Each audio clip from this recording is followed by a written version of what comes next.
బెజవాడ రవాణా శాఖ కార్యాలయం వేదికగా మొదలైన వివాదానికి ఎటకేలకు ఫుల్ స్టాప్ పడింది. అధికార పార్టీ నేతలు అధికారులకు సారీ చెప్పి స్టోరీని ముగించారు. ప్రతిపక్ష ఆరోపణలు, ఉద్యోగ సంఘాల హెచ్చరికలతో వ్యవహారం వేడెక్కినా సీఎం జోక్యంతో చివరకు సద్దుమడిగింది. శనివారం టీడీపీ నేతలు రవాణా శాఖ ఆఫీసులో హడావుడి చేశారు. ఏకంగా ఐపీఎస్ అధికారిని రోడ్డుపై నిలబెట్టి నానా యాగీ చేశారు. ఓ ఉద్యోగిని తోసివేయడంతో విషయం సీరియస్ అయింది.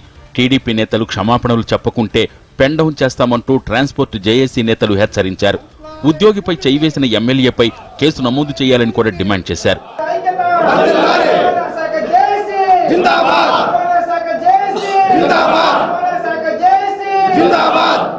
టీడీపీ నేతల ప్రవర్తనపై మీడియాలో విస్తృతంగా వార్తలు రావడంతో విషయం సీఎం దృష్టికి వెళ్లింది.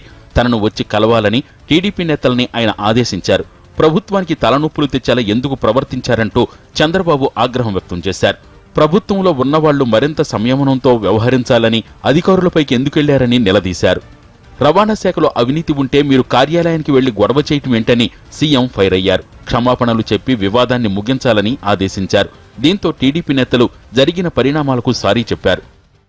చిన్న అధికారి నుంచి కూడా అతిపెద్ద ఐఏఎస్ అధికారులందరికీ కూడా జరిగిన ఘటన దురదృష్టకరం, జరగకుండా ఉంటే బాగుండేది.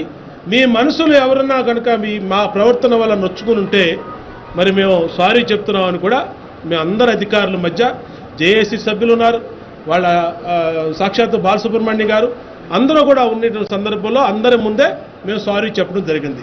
ఎటువంటి తప్పులు జరిగినా, వాళ్ళ పక్షం జరిగినా మా పక్షం జరిగినా కూడా మేము ఇదవుతా ఉన్నాం, విచారం వ్యక్తం చేస్తూ ఉన్నాం. అట్లాగే ట్రాన్స్పోర్ట్ కమిషనర్ గారి ఆఫీస్కి వచ్చి ఇప్పుడు మాట్లాడటం జరిగింది. ఆయన కూడా దీని పట్ల విచారం వ్యక్తం చేశారు. నిన్న జరిగిన సంఘటన జరగకుండా ఉండే బాగుండేదని చెప్పి ఆయన కూడా అన్నారు. అట్లాగే బాలసుబ్రహ్మణ్యం గారికి అలా మిగతా వాళ్ళ వ్యక్తులందరికీ కూడా ఎవరికైనా వాళ్ళ మనోభావాలు తెలుసో తెలియకో మేము హట్ చేసి ఉంటే కనుక మేము క్షమాపణ చెప్తా ఉన్నాం. మరోవైపు సీఎం స్వయంగా ఫోన్ చేసి కమిషనర్ బాలసుబ్రహ్మణ్యంతో మాట్లాడారు. జరిగిన ఘటనపై విచారం వ్యక్తం చేశారు. అసలేం జరిగిందో కమిషనర్ సీఎంకు వివరించినట్టు సమాచారం. ఎంపీ, ఎమ్మెల్యేలు వచ్చి క్షమాపణలు చెప్పడంతో కమిషనర్ గౌరవంగా అంగీకరించారు. ఉద్యోగులు, అధికారులు తీవ్రంగా స్పందించిన కమిషనర్ మాత్రం నిగ్రహం కోల్పోకుండా వ్యవహరించారు. తమకు ఈగోలు ఉండవని, నిబంధనల ప్రకారమే నడుచుకుంటామన్నారు. ఎంప్లాయీస్ యొక్క మనోభావాలు ఎట్టి పరిస్థితుల్లోనూ దెబ్బతీయకూడదు, మీ మనోధైర్యం కోల్పోకూడదు.